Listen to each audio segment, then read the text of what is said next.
سلام بچه جان. و علیکم السلام بچه جان. زاد روز مبارک شود.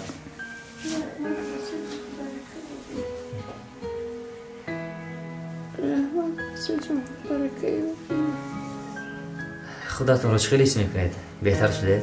خدا باشید. همش خوب میشد بچه جان. شما تماما زیر نشوید. نباشد شما با هزار دم بگید من با کار میروم بچه جان. خدا الهی کشایش کارتو کرد بچه جان.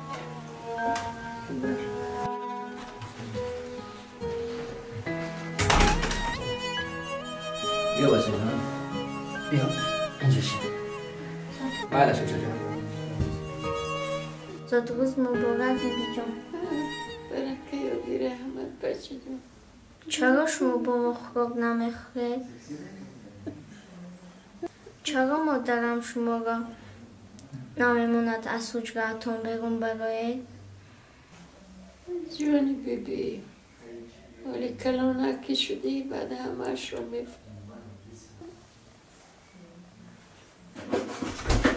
بله زنک جان. من رفتم. امروز هم کمپی آچهتون رو نمیبرید؟ زنک کم ترگه صبر کن همش خوب میشه و خیر. تا کی صبر کنم؟ تا کی؟ بیزار شدم از همه خیل زندگی. من تا کی کمپیر مادر شما رو نگاه بیل میکنم؟ زنک یک بار خدا رو شکر گوی. یک بار شکر گوی همش خوب میشه و تا وقتی مادری بیماری تو در این خانه است یگان چیز خوب نمیشود. خودی همین روز را گرفته میبری. همین روزی خودش. زنک جان خواهش میکنم پستر گپ زن.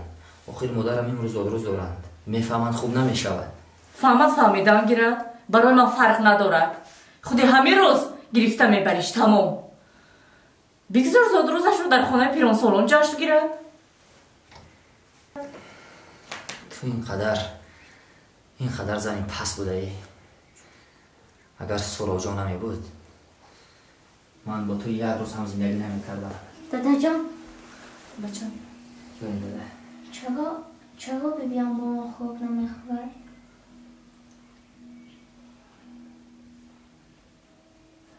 این رو از مادر رد بچه جان.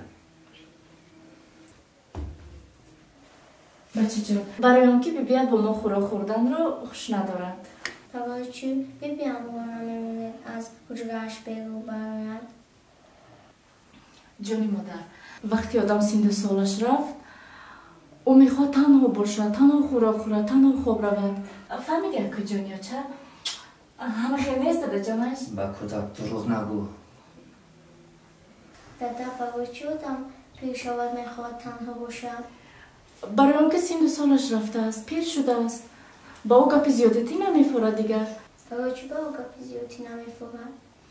بچم برای آنکه او پیر شده است با او دیگر گپی زیادتی نمیفورد. فهمیدی تو؟ نه فهمیدم. در جان من هم که کلان شدم بر شما مهربانی میکنم. البته باید مهربان باشی جانی آچه. شما در حجره بیبیم خوب کرده میمونه.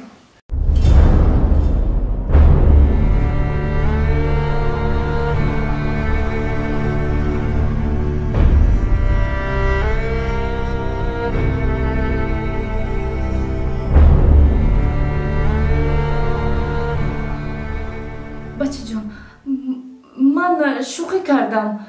نه تو هرگز این کارو نکن. هرگز. میموند که هر شب بیبیم با من خوب رود با من افسانه گوید. بله البته جانی آچه بیاد از این پس با ما خوراک میخورند، با ما خواب میروند، همیشه بیاد با ما میمانند هر روز. مالش جانی من.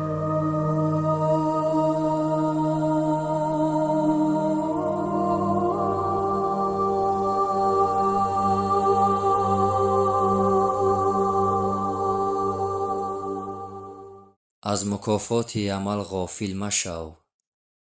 گندم از گندم بیروید جو ز جو.